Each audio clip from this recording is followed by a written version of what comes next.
Así es que en esta mañana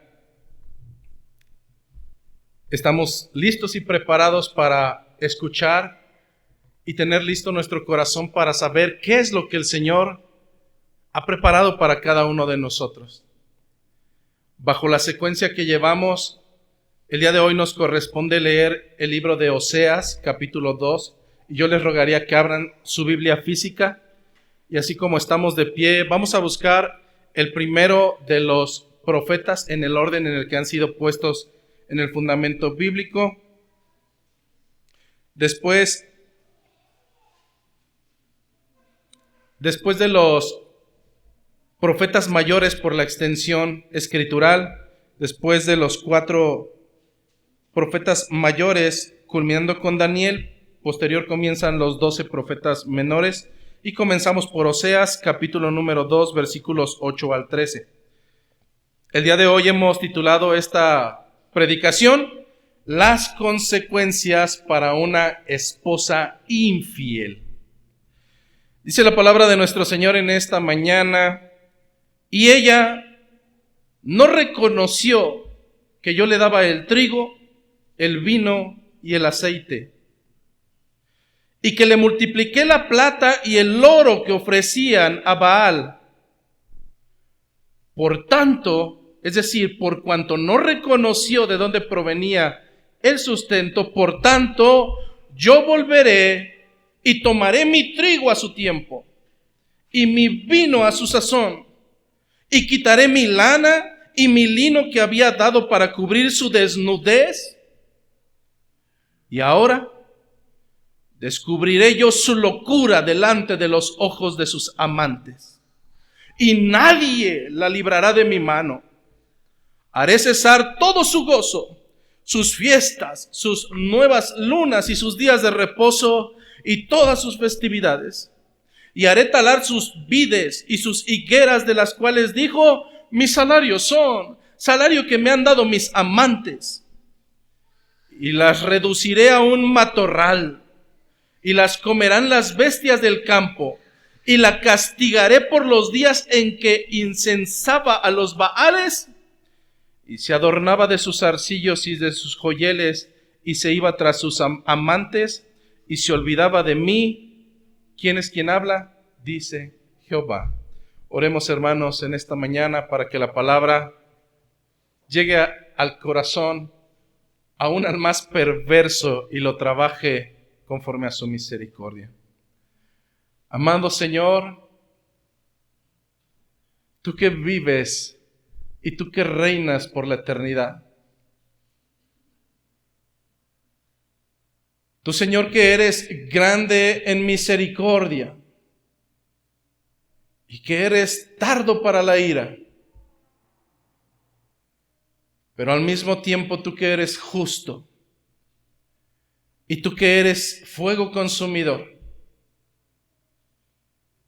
Hoy delante de tu presencia, Señor, rogamos para que extiendas tu paciencia y tu misericordia para con aquellos que en ocasiones caminamos en insensatez, que caminamos en rebeldía, y que de contrario, Señor, nos postramos airados delante de tu voluntad, como hombres y mujeres soberbios, los cuales no se sujetan a tu voluntad.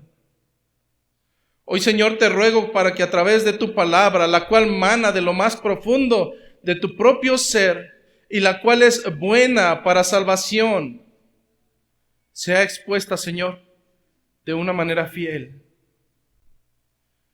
Mira, Dios, que no he venido a exponer lo que se me ocurre. Me has dado el privilegio de venir a exponer tu palabra. Por tanto, te pido que tomes control de mis labios, de mi pensamiento y de mi corazón, para que palabra ociosa no sea expuesta, mucho menos palabra ofensiva para ti, amado Señor. Fue tu promesa estar presente cuando estuviésemos 2 o más reunidos en tu nombre. Fue tu promesa que tu Espíritu estaría con nosotros y que no andaríamos solo, que dejarías a tu Consolador en medio de tu pueblo. Apegado a esa promesa, yo te ruego, Señor, que al mismo tiempo que tomas control de la palabra que habrá de exponerse, tomes control también de todo oído, de todo corazón, aún del más empedernido. Tú, Señor, cambias vidas y transformas corazones. Y te ha placido que sea a través de la exposición de la locura de la predicación. Por tanto, Señor, toma control de lo que te pertenece. Te lo pedimos, Señor, en el nombre de Jesucristo. Amén. Podemos tomar nuestros lugares, por favor.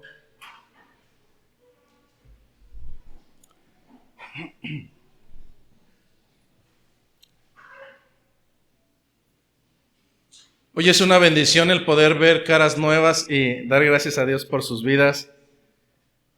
Dar gracias al Señor porque en nuestra propia percepción pudiéramos pensar que fue nuestro libre albedrío, nuestra propia decisión, el favor que le hacemos a Dios de estar el día de hoy aquí. Mas creo que después de la exposición sabremos que toda buena dádiva proviene del Señor. Toda misericordia proviene de Él. Y al final de cuentas es para Él, para su propia gloria. Así es que para cada uno de ustedes que viene por primera, segunda o tercera ocasión a este lugar, en verdad, bienvenido, que el Señor siga edificando su corazón. Y por amor a los que vienen por primera ocasión, creo que es sano en el orden cronológico que hemos venido exponiendo las Escrituras, que tengamos un pequeño recuento de lo que ha sido el capítulo número 1 y la primera parte del capítulo número 2 de este libro, que es sumamente duro, es sumamente confrontante. Lo primero que pudiera decirte es que lejos de las baratijas que se expongan hoy en lugares que se autodenominan como pseudo cristianos y que hoy se catalogan como profecías, bajo el concepto escritural no hay profecía que pueda venir de interpretación humana. Punto número 1. No hay profecía que pueda ser de interpretación humana, de tal manera que está totalmente invalidado el hecho de que alguien hoy en día se acerque junto a ti y te diga, el Señor me dijo. Es que el Señor no es un ser olvidadizo. Es que el Señor no es como nosotros que somos imperfectos y no puede caber la posibilidad de que durante más de 2000 años algo se le haya pasado y ahora venga un ser supremo inteligente que ha recibido revelación por parte del Señor, porque el Señor es olvidadizo y ahora tiene que darnos nueva palabra. No. Las Escrituras nos enseñan que los discípulos de Jesucristo continuaban exponiendo las Escrituras bajo la enseñanza y el cimiento de los apóstoles y de los profetas.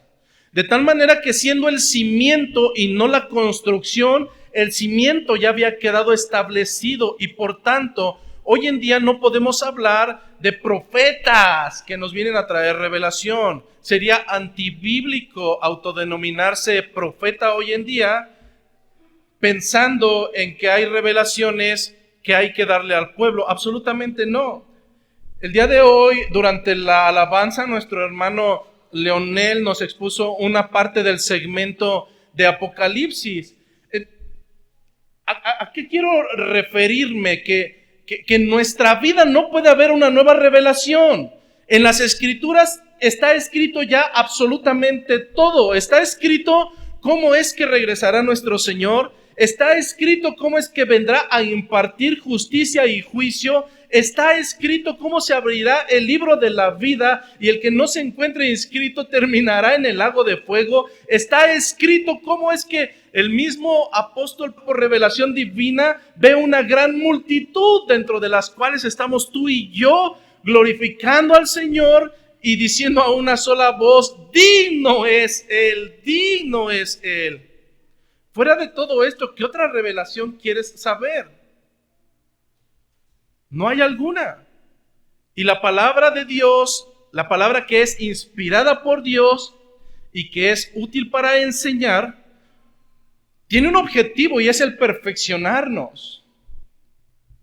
¿De qué servirá que alguien traiga una revelación de bienaventuranza para tu vida si esa bienaventuranza te llevará a la soberbia y por consiguiente a dejar de lado a tu Dios y pensar que tú eres supremo?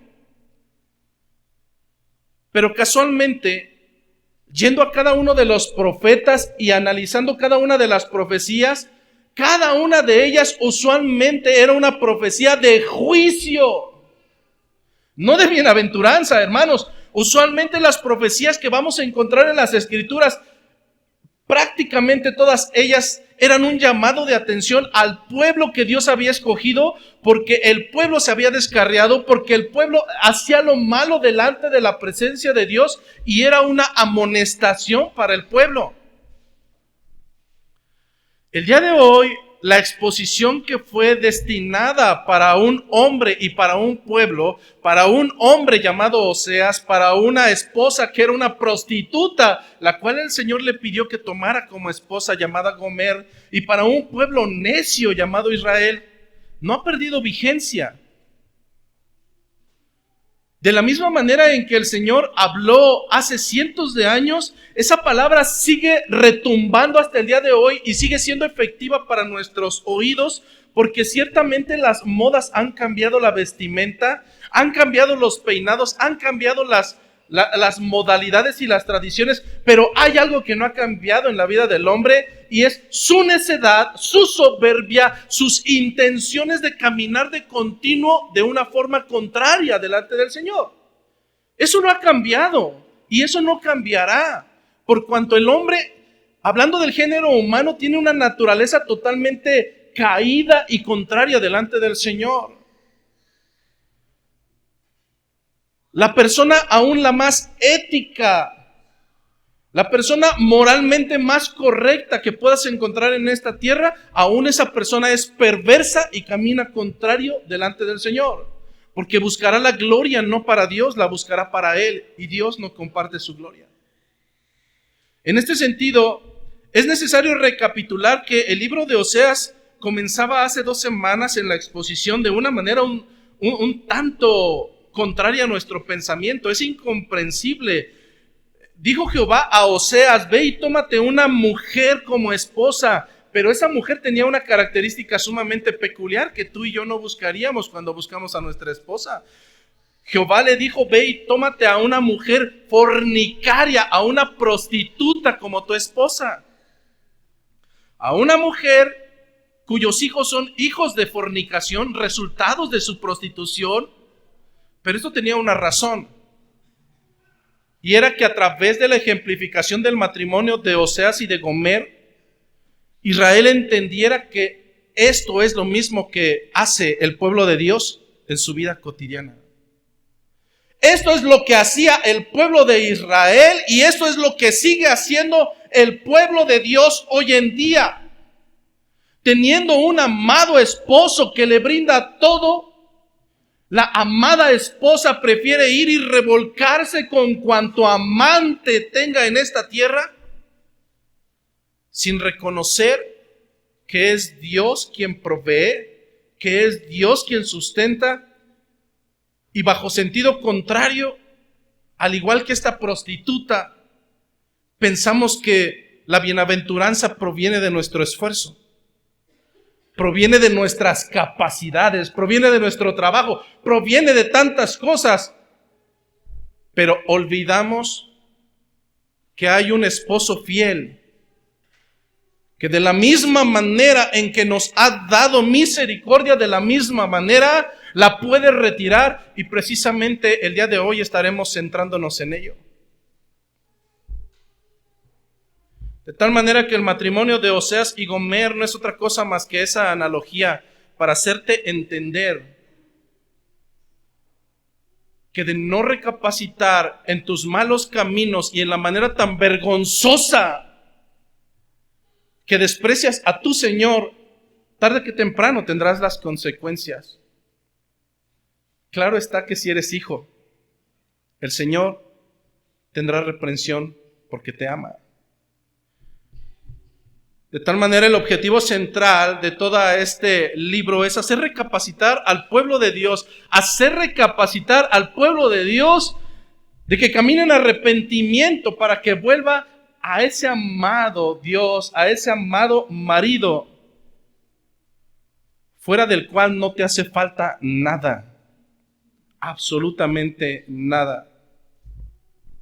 Veíamos la semana pasada cómo es que a través de la primera parte del capítulo número 2 de este libro de Oseas, el Señor para con los suyos utilizará dos medios para hacerlos recapacitar, y ninguno de los dos es agradable. El primero de ellos es a través de la disciplina que proviene de su mano. Si hoy le preguntara a cada uno de ustedes, jóvenes, adolescentes, niños, ¿a quién de ustedes les gusta la disciplina? Todos dirían, no, a mí no me gusta. ¿A quién le gusta que se lo suenen? ¿A quién le gusta que le pongan una reprienda? Absolutamente a nadie. Pero con el tiempo damos cuenta que si nuestros padres no nos hubieran dado esa reprensión, ahora seríamos unos vagales, sin autoridad, totalmente anarquistas. Así es que, hermanos, en ocasiones o matas a tu hijo a golpes o esperas que cuando sea grande lo mate la autoridad por ir en contra de los estatutos. En este punto quisiera hacer un paréntesis, y usualmente no lo hago, el poner ejemplificaciones, pero creo que en esta ocasión amerita. Los expertos del comportamiento humano dentro de los sistemas humanos dicen que para que una persona pueda generar un cambio en su vida, debe de pasar por 3 etapas. La primera de ellas sonaría muy sencilla, identificar. La segunda de ellas, aceptar. Y la tercera de ellas, por obviedad, hacer algo. Los expertos dicen, en cuanto al comportamiento humano, que para que una persona pueda generar un cambio, primero necesita identificar, después aceptar y finalmente hacer algo. Para ejemplificar esto, quisiera poner 2 analogías. Una de ellas, imagínate que tienes una abuela ya de avanzada edad y esa abuela tiene hábitos muy malos, muy malos. Porque a pesar de ser de avanzada edad y ser inconversa, a esa abuela le gusta fumar. A esa abuela le gusta echarse sus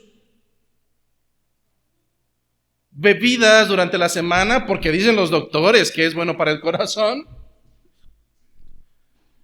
Pero en un momento ya se han complicado tantas sus enfermedades que llevan a esta abuela necia y dura a un médico y el médico le dice, señora, hemos identificado que a través de los resultados médicos y de todos los estudios que le hemos hecho, o usted cambia todos estos hábitos o usted irremediablemente va a morir. Después de terminar con ese médico, regresan al hogar y le preguntan a esa abuela, ¿cómo te sentiste? Ese doctor no sabe nada, es un inútil. A mí no me lleven con esos matasanos. A mí nadie me va a decir que tengo que cambiar. Empieza a empeorar su estado médico y por obviedad, esta mujer identificará o no que está enferma, por supuesto. Nadie es tan retraído como para no identificar que tu cuerpo se está pudriendo, que tus pulmones se están deshaciendo, que tu hígado y tu páncreas comienzan a doler. Primer paso, ¿acaso ella identificó que tiene un malestar? Por supuesto. Pero esta mujer no llega a pasar a la segunda etapa de aceptar. Para ella no, ella puede hacer lo que quiera. Ella tiene las capacidades de hacer lo que le plazca. Ella no acepta que tiene un problema y por consiguiente no puede generar un cambio. Segundo ejemplo, y este ejemplo es personal. Cuando conocí a esa mujercita que ahora es mi esposa, yo quería quedar bien con ella, íbamos caminando por la calle. Yo iba totalmente neutralizado y cauterizado de la conciencia y de mi pensamiento y admirando su belleza, que yo no me di cuenta que por donde íbamos a pasar había una tabla con un clavo de concreto hacia arriba de 1,5 pulgadas. Al momento que pasamos por ahí, por obviedad, mi pie presiona ese clavo y totalmente el clavo atraviesa el tenis y atraviesa mi pie. Esa jovencita me dice, ¿te lastimaste? ¿Qué digo? ¿Me pongo a llorar frente a ella? No pasa nada. Saqué la tabla con ese clavo y lo aventé a un lado. Uno de sus familiares es médico y me dijo, vamos a ver a mi tío. No, vamos caminando. Por la noche eso ya empezaba a doler. Al día siguiente me dice, ¿cómo sigues de su pie? Totalmente bien, claro que estoy bien. Es decir, hermano, fui capaz de identificar que algo atravesó mi pie. No estoy muerto, claro que sentí que ese clavo atravesó mi pie. ¿En ese momento acepté que tenía un problema? No, por supuesto que no tengo ningún problema. Bueno, al tercer día lo tuve que aceptar llorando. Por favor, llévame con tu tío. Es decir, identifico, reconozco y hago algo. El problema con esta ramera llamada Gomer y el problema con muchos de ustedes es que son incapaces de reconocer que están en una falta. El versículo número 8 dice y comienza de esta manera: y ella no reconoció, y ella no reconoció, y ella no reconoció. La pregunta válida en esta mañana es: ¿cómo puede haber la posibilidad, regresando a los ejemplos que he puesto, cómo puede haber la probabilidad de que una mujer no reconozca su enfermedad? Debe de estar totalmente cauterizada de la mente. ¿Cómo es posible que un hombre no reconozca que tiene una afección y que puede llegar a algo mayor en su pie? Porque hay soberbia. Porque hay una total soberbia.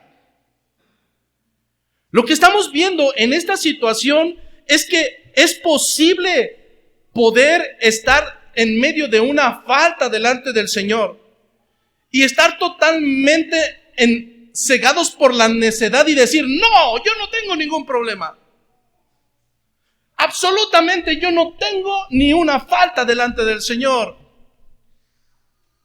Bueno, es que tú puedes ir con un alcohólico y jamás aceptará que es alcohólico. Puedes ir con alguien que es soberbio y pensará que su soberbia no es un problema. ¿Qué es lo que lleva a un hombre o a una mujer como Gomer a estar totalmente prostituida y aún negar, aún estar imposibilitada para reconocer que todo eso proviene de aquel que la ama? Esto solamente puede suceder cuando la persona está totalmente muerta en sus delitos y en sus pecados. Hermano, esto solamente puede suceder cuando uno de ustedes está totalmente muerto en sus delitos y pecados. Pero lo más grave es que la incapacidad de reconocer una falta delante del Señor estriba en el hecho de que no estás gobernado por Él.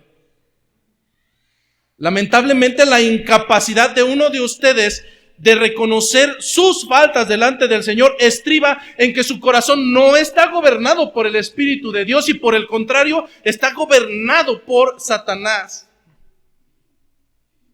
Suena duro, pero eso es lo que nos dice el libro de Efesios capítulo 2, versículo 1 y 2. Efesios capítulo número 2, versículo 1 y 2 nos dice lo siguiente: y Él, hablando de Dios, y Él os dio vida a vosotros. Hermano, ¿cómo es que usted me dice que Él me dio vida? Pues claro, Él me permitió nacer. No, está hablando de tu vida espiritual. Y Él os dio vida a vosotros cuando estabais muertos en vuestros delitos y pecados. En este segmento escritural le está hablando a alguien que ya ha recibido misericordia. Versículo 2, en los cuales anduvisteis en otro tiempo, siguiendo la corriente de este mundo, ¿conforme a quién? Conforme al príncipe de la potestad del aire. ¿Quién es ese hombre? ¿Quién es ese ser? ¿Quién es el príncipe de la potestad del aire? Dice, el espíritu que ahora opera en los hijos de desobediencia. Satanás. Hermano, es que esta mujer prostituta no pudo haber dicho que su corazón estaba repleto de la santidad y estaba gobernado por el Espíritu de Dios. El pueblo de Israel no pudo haber dicho que ellos caminaban conforme a la voluntad de Dios. De la misma manera, si entre algunos de nosotros hay un soberbio o una soberbia que camina de manera constante, transgrediendo los principios y los estatutos de Dios, no puede decirnos que el Espíritu de Dios mora en él o mora en ella. Algunos de ustedes seguramente o han visto o han sabido de una serie que se llama Walking Dead. Es una serie donde fantasiosamente hay una revolución zombie. Hay hombres y mujeres que están muertos y que caminan por toda la ciudad buscando alimentos y buscando comerse a las personas. Ellos creen que están vivos. Ellos piensan que por el hecho de estar caminando, por el hecho de buscar alimento, piensan que están vivos. Ellos no se han dado cuenta que desde hace mucho tiempo no tienen las cualidades humanas de estar caminando en vida. Hermano, lamentablemente hay una alta probabilidad que hoy en día, sentado plácidamente en esas sillas, haya más de un muerto que piensa que está caminando en Cristo, cuando en verdad su vida es putrefacta. Al igual que Gomer, puede estar caminando en necedad, pensando que todo es conforme a sus frutos, y con sus hechos negando que todo proviene de Dios. En el caso de Gomer, de esta esposa ramera, hay altas probabilidades de que el hecho de meterse con varios hombres y recibir ventajas le haya traído a acumular oro o a acumular plata. Sin embargo, Gomer, de acuerdo a las Escrituras, no se daba cuenta que era Oseas, que era su esposo, quien había provisto todo lo que ella poseía. Mas ella, bajo su necedad y bajo su soberbia, no era capaz de reconocer que todo lo que tenía era porque su esposo se lo había dado. En el pensamiento de esta mujer adúltera, las bendiciones provenían de sus amantes, mas no provenía de Dios. Las bendiciones provenían de sus amantes, con aquellos con los que se revolcaba plácidamente. ¿Y qué con el pueblo de Israel, el pueblo de Dios? Israel siendo una nación próspera, Israel siendo una nación sumamente productiva, gozaba ciertamente de una economía sana. Pero al igual que esta ramera llamada Gomer, Israel pensaba que su éxito económico se debía a sus dioses paganos, a los Baales, a los cuales les rendía culto. La realidad era otra, hermano. La nación de Israel había prosperado, sí, claro que sí, pero había prosperado gracias a la misericordia, a la generosidad de Dios y no a la de los dioses paganos. Mas al igual que Gomer, el pueblo de Israel no reconoció que Dios era la fuente de sus bendiciones. Este es el momento cuando volteamos con alguno de los que está al lado y, ¡ay no! ¡Qué malvada Gomer! Prostituta, ramera. ¿Cómo se le ocurre tener un esposo amado? Y teniéndolo todo en casa. Teniendo amor, teniendo sustento, teniendo todas y cada una de las cosas. ¡Maldita Gomer! ¿Cómo se le ocurre prostituirse y engañar a su esposo?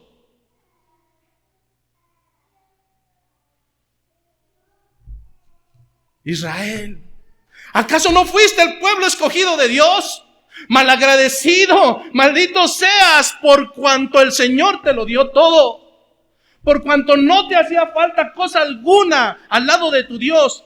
Y preferiste, al igual que Gomer, ir a refugiarte en cualquier otra cosa y darle la bendición y atribuirle el éxito a cualquier otra cosa.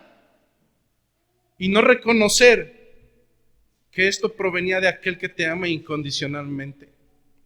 Bueno, hermano, antes de comenzar con estos dos juicios, ten mucho cuidado, porque esto es lo mismo que está pasando con la iglesia actual. Esto es lo mismo que está pasando con el pueblo de Dios. Esto es lo mismo que está pasando probablemente contigo.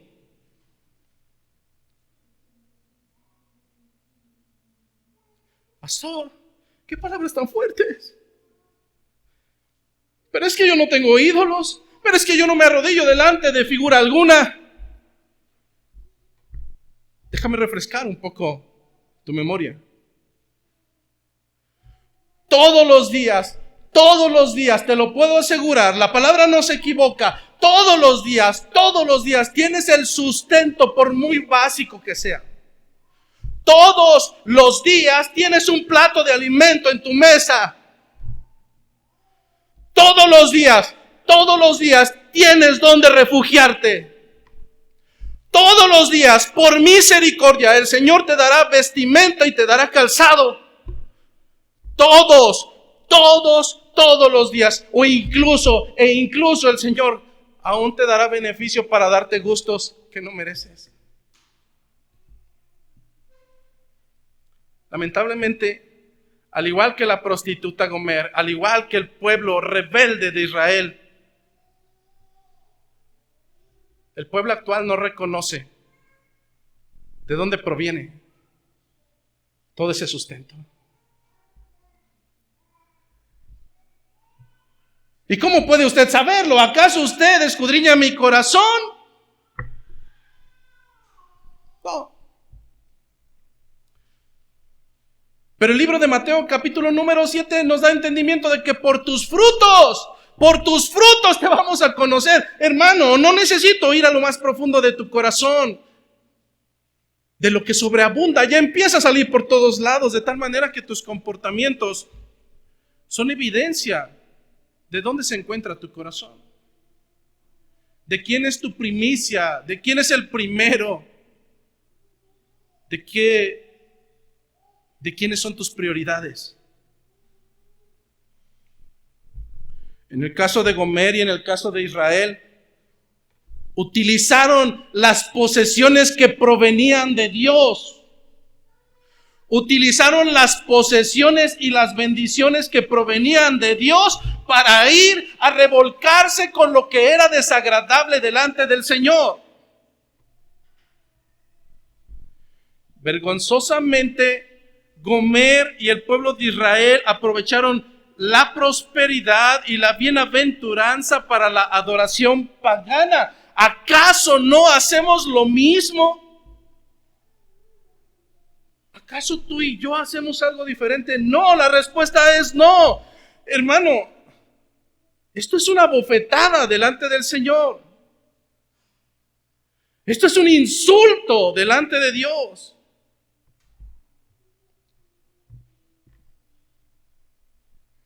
Hay una pregunta concreta. Estoy totalmente seguro que el Señor te bendice. Estoy totalmente seguro que aún a tus hijos que son tan soberbios, el Señor les permite tener alimento.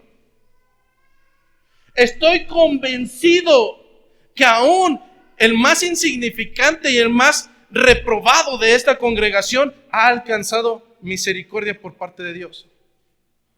Aún los gentiles ven salir el sol cada mañana. Aún ellos reciben misericordia por parte del Señor. La pregunta está: de toda esa bendición que recibes por parte del Señor, ¿cómo la administras? ¿Cómo utilizas lo que Dios te ha dado para honrarlo a Él mismo? ¿Ves? Te dije que esta es iglesia de la prosperidad, porque ya empezaron con eso de que lo que Dios... No me estoy refiriendo no me estoy refiriendo a tus monedas. No me importa tu dinero. Si sales corriendo de este lugar no me interesa, pero tu familia ha sido provista por parte del Señor. Tus hijos te los ha proveído el Señor. Tu esposa te la ha provisto el Señor. Tu trabajo ha sido provisto por el Señor. El automóvil ha sido provisto por el Señor. El calzado lo ha puesto el Señor. Tu tiempo, que no te pertenece, si el Señor le place, ahora mismo te lo quita. Porque le pertenece a Él, no te pertenece a ti. Vuelvo a preguntar nuevamente. ¿Todo lo que el Señor te ha provisto está siendo administrado para su gloria? ¿En verdad eres diferente a esta ramera que recibió bendición por parte de su amado y la fue a malgastar y atribuirla a otros más? No, hermano, no somos muy diferentes.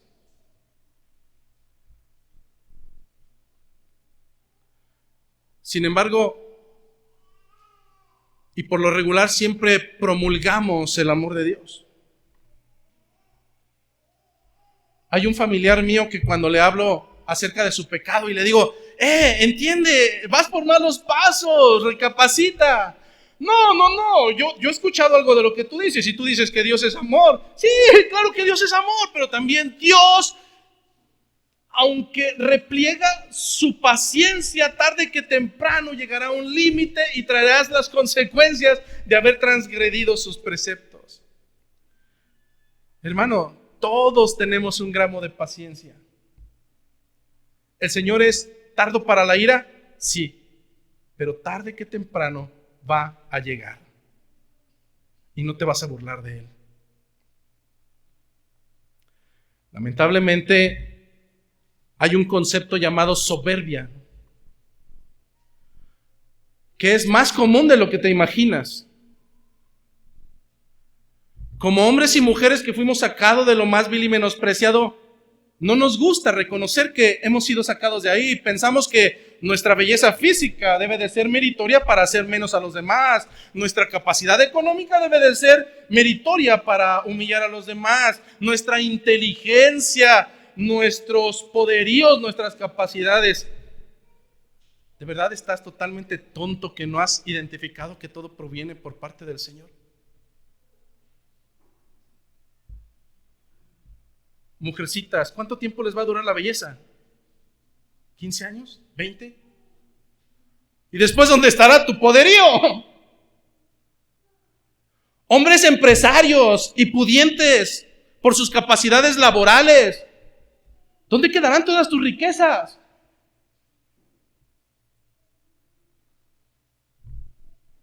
¿Y tus títulos académicos? Mas la soberbia nos impide reconocer de dónde provienen todas las cosas. Más tarde que temprano, la ingratitud traerá sus consecuencias. La soberbia y la ingratitud traerán sus consecuencias. Versículo 8 del texto base. Y ella no reconoció que yo le daba el trigo, el vino y el aceite, y que le multipliqué la plata y el oro que ofrecían a Baal. Versículo 9 es el importante. Por tanto, por cuanto no reconoció, por tanto, como sigue soberbia, yo volveré y tomaré mi trigo a su tiempo y mi vino a su sazón, y quitaré mi lana y mi lino que había dado para cubrir su desnudez. Consecuencias. En el caso de Oseas tiene que responder ante la ingratitud de su esposa y ante su soberbia y retirarle lo que él mismo le había dado. En el caso de Dios hacia su pueblo Israel, tiene que responder ante esa soberbia y esa obstinación y hacerle entender que todo eso había provenido de su mano. En el caso de nosotros, hermano, si en verdad eres hijo de Dios, Dios tendrá que tratar con tu soberbia. Dios tendrá que tratar con tu ingratitud. A la luz de Hebreos 12, claro, si eres hijo y no bastardo.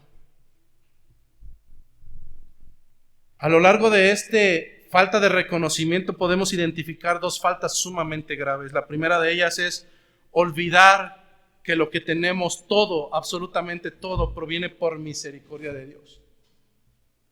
¿Te has preguntado si mereces algo de lo que tienes?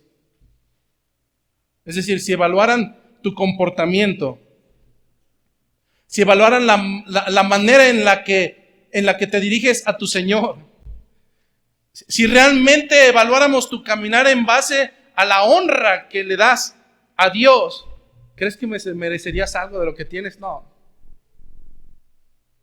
Gracias a Dios que Él es Dios y nosotros no. Porque si alguno de nosotros fuera Dios, ya te hubiéramos quitado todo. Por cuanto en vez de ser honroso, eres una vergüenza. Pero hay un segundo pecado implícito en esto. No solamente no reconocer que todo, absolutamente todo proviene de la mano de Dios, sino hay un segundo pecado que también es igual de grave, y es el atribuir que lo que tenemos es debido a cualquier otra cosa, a cualquier otro Dios, y además glorificarlo por cuanto nos lo ha dado. Es que ante la prosperidad y ante la bienaventuranza, el ser humano le da el mérito a la suerte, al trabajo, a su ardua constancia, a su astucia, a su esfuerzo o a cualquier otra cosa, en vez de darle la gloria a Dios. Déjame quitarte tu pequeña caretita que te impide ver que esto es una falta. Delante de Dios, esto se llama idolatría. Delante de Dios, esto es adulterio. Así es. ¿Qué es lo que dice Dios en relación a esto? Éxodo capítulo 20, versículo 1. Éxodo capítulo 20, versículo 1.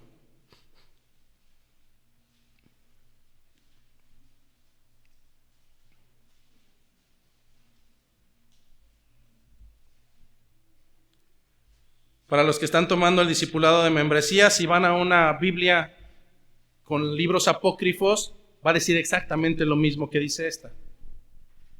¿Qué dice Éxodo 21, el primer mandamiento? Y habló Dios todas estas palabras diciendo: yo soy Jehová tu Dios, que te saqué de la tierra de Egipto, de casa de servidumbre. ¿Cuál es el mandamiento?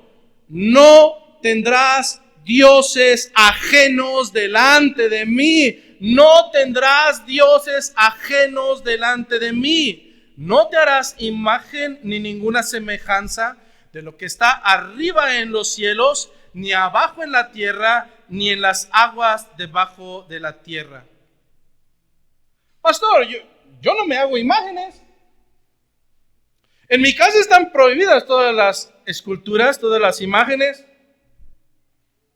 Nuevamente te puedo decir que eres como un fariseo. Es que no ves el mandato. Es que no necesitas una figura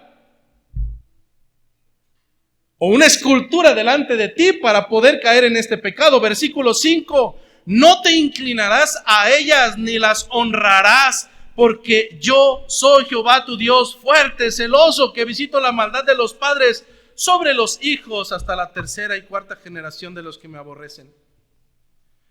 Pero versículo 6, también hago misericordia a millares, a los que me aman y guardan mis mandamientos. Yo sé que en ocasiones parecerá que la predicación fue escrita pensando en alguno de ustedes, y no es así. No es así. Pero hermano, no necesitas hacer una figura de yeso para ser un idólatra. Simplemente basta con quitar del primer lugar de tu vida a Dios y poner cualquier otra cosa. Simplemente basta con que a Dios lo relegues al segundo, tercer, cuarto o último lugar como si fuera algo desagradable o vergonzoso y pongas en su lugar a cualquier otra cosa. ¿Verdad que sigues pensando que no lo haces? ¿Verdad que sigues pensando que esta predicación no es para ti y que por tanto la predicación es para el que está al lado? No, hermano, te estoy hablando a ti. A ti que es tan sencillo poner cualquier otra cosa antes que el Señor. A ti que tu trabajo, aun cuando no tengas que estar ahí, prefieres estar ahí antes que estar en las cosas aburridas y nefastas de Dios. A ti que te han puesto a tu esposa y a tus hijos para administrarlos como sacerdote de hogar y prefieres ser un afeminado en el cual su esposa toma las decisiones de la casa y ella es quien educa a los hijos. Te estoy hablando a ti, el cual tu Dios es más importante, tu Dios llamado descanso es más importante que el Dios bíblico.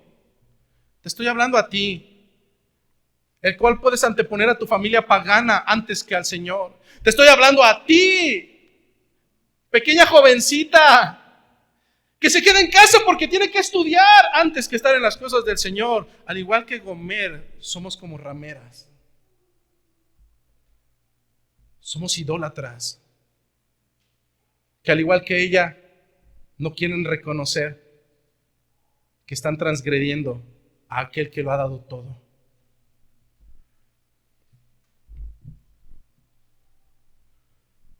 La ira del Señor, tarde que temprano va a llegar.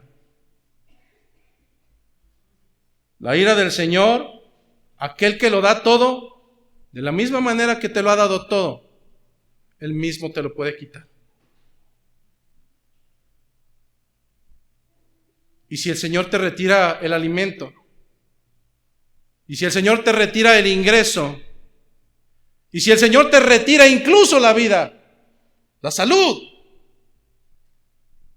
¿acaso será injusto? Él es Dios. Él puede hacer lo que le plazca. Mas ¿quieres que te diga algo?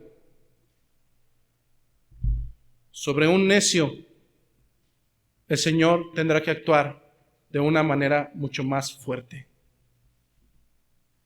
Ante tanta necedad, el Señor tendrá que actuar mucho más duramente. Dice el versículo 10, y ahora descubriré yo su locura delante de los ojos de sus amantes, y nadie la librará de mi mano. Hay una versión mucho más castellana, mucho más latina, que este versículo dice, y voy a exhibir su vergüenza. Lo más peculiar es que para algunos de ustedes piensa que se está burlando de Dios. Y piensa que Dios es un tonto. Dios no es así. Hermano, a mí me puedes engañar y hacerme sentir que eres creyente. A los que están aquí alrededor los puedes engañar y pensar que en verdad eres un redimido por parte de la misericordia de Dios. Pero tengo que decirte esto, de Dios no te vas a burlar. De Dios no te vas a salir con la tuya. Dice el Salmo 139, versículo 1. Oh Jehová, tú me has examinado y conocido. Tú has conocido mi sentarme y mi levantarme. Has entendido desde lejos mis pensamientos. Has escudriñado mi andar y mi reposo. Y todos mis caminos te son conocidos. Pues aún no estaba la palabra en mi lengua, y he aquí, oh Jehová, tú la sabes toda. Detrás y delante me rodeaste, y sobre mí pusiste tu mano. Tal conocimiento es demasiado maravilloso para mí. Alto es, no lo puedo comprender. ¿A dónde me iré de tu espíritu? ¿Y a dónde huiré de tu presencia? Si subiere a los cielos, allí estás tú. Y si en el Seol hiciere mi estrado, he allí tú estás. Si tomare las alas del alba y habitar en el extremo del mar, aún allí me guiará tu mano y me asirá tu diestra. Traducción: aun cuando seas el mejor actor, aun cuando seas el que ha engañado a miles de personas haciendo pensar que caminas diligentemente en las ordenanzas del Señor, no podrás huir de las consecuencias de tus transgresiones. Tarde que temprano, tarde que temprano, tarde que temprano, tu pecado, aún el más oculto, será expuesto. Y de la manera en que el Señor le dijo a esta mujer: ahora descubriré yo tu locura delante de los ojos de tus amantes y nadie te librará de mi mano. Al igual que al pueblo de Israel, al igual que a la mujer adúltera, el mensaje para ti en esta mañana es que tienes que reconocer tus infidelidades, por muy pequeñas que sean. ¿Quién te asegura que vas a llegar a la vejez? ¿Quién te asegura que esta tarde el Señor no le placerá tomar tu vida? ¿Habrá capacidad para arrepentirme en el último momento? Y si transitando en tu coche mueres instantáneamente, ¿dónde quedó ese tiempo? Así es que el mensaje para esta mañana, para la iglesia, caminando por fe Querétaro, es: arrepiéntete, reconoce tus infidelidades delante del Señor, suplica por misericordia. De la misma manera en que el Señor es justo y que imparte justicia, de la misma manera tenemos un Señor que es misericordioso. Las Escrituras nos dan entendimiento que Él jamás despreciará a un corazón totalmente humillado. El Señor jamás despreciará a un corazón totalmente humillado. Nuestro llamado como esposa de Cristo no es a caminar en infidelidad. Nuestro Señor no comparte su gloria. Si te quedara duda, ayer lo platicábamos con algunos hermanos, cuando los fariseos oyeron que Jesucristo había callado a los saduceos, todos se juntaron, los intérpretes de la ley, y le hicieron una pregunta sumamente interesante. Maestro, ¿cuál es el gran mandamiento de la ley? Jesús les dijo: amarás al Señor tu Dios. ¿A medias? ¿En parcialidades? Como a una prostituta la comparto con otro más. No, amarás al Señor tu Dios con todo tu corazón. Con todo tu corazón. Con toda tu alma, con toda tu mente. Pero resulta que mis suegros son más importantes que el Señor. Pero resulta que mis familiares son más importantes que el Señor, porque Él es una baratija. Resulta que mis hijos tienen el primer lugar, no Dios. Resulta que mi trabajo tiene las primicias. Y resulta que mi integridad y mi necesidad de descansar tienen el primer lugar como un amante, pero no el Señor. Hermano, no hemos comprendido que es el mandamiento más importante y es el más ultrajado por cada uno de nosotros: amar al Señor tu Dios con todo tu corazón. ¿Acaso ya has olvidado cuando conociste a la mujer que hoy es tu esposa?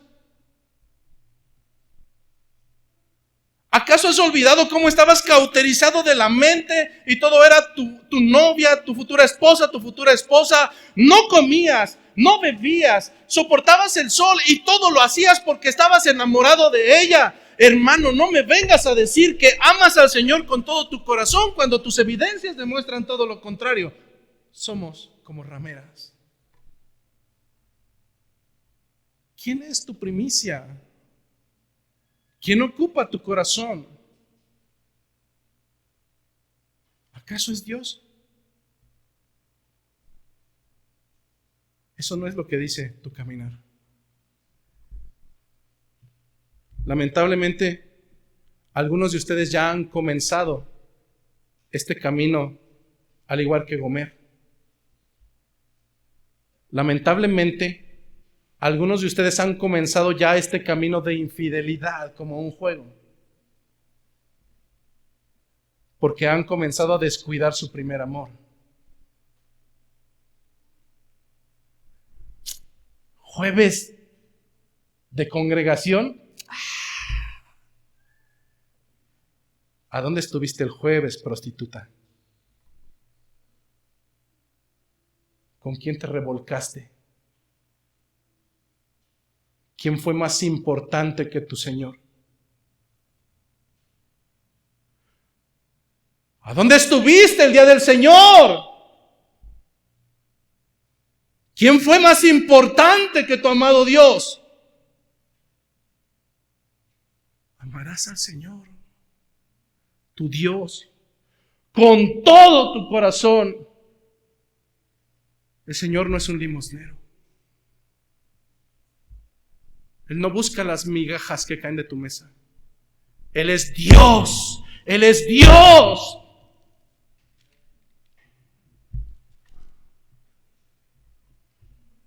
Él es quien te sustenta, no tu trabajo. Él es tu proveedor, no tu jefe. Él es quien te ama, no los que te abrazan. Pero también es Él quien te va a reprender. Es Él quien te va a disciplinar. Y lo va a hacer por amor a tu alma. De manera concluyente quiero decirte, no esperes a que lleguen las consecuencias, necio. No esperes a que lleguen las consecuencias, necio. Ama al Señor con todo tu corazón. Ama al Señor con todo tu corazón, con toda tu alma, con toda tu mente. Que la gracia, que la paz, que la misericordia del Señor esté con cada uno de nosotros.